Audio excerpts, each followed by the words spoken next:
Giraffe చాలా ఎత్తుగా ఉంటుంది, పెద్ద కాలు, చాలా బరువు, పెద్ద మెడ, మచ్చలతో చీరలతో ఉంటుంది.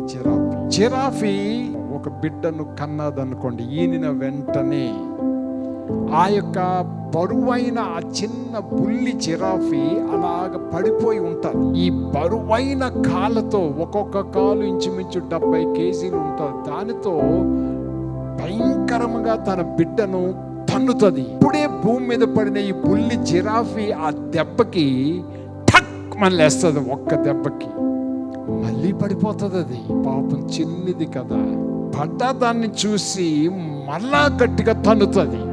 ఇదేంటి అమ్మ తన్నుతుంది ఏంటి అన్నట్టుగా అనిపిస్తుంది. లేచి అమ్మ దగ్గర సరేలే ఉంటానులే అని అంటే మళ్ళీ తంతుంది.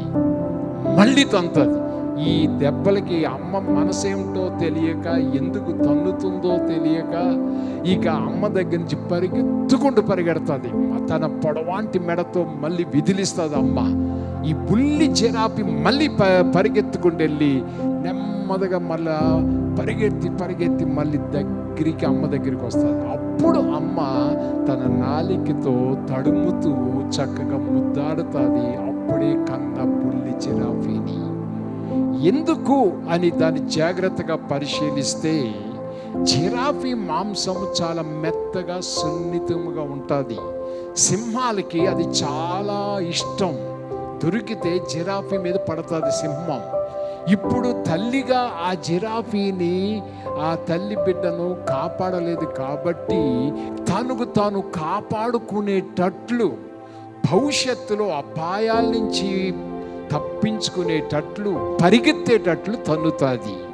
ఒక భూజంతువు యొక్క తల్లి హృదయంలో అంత ప్రేమ తన యొక్క చిన్న జిరాఫీ మీద ఉంటే, దేవుడు కూడా మనల్ని కొన్నిసార్లు తన్నుతాడు. He will give us kicks.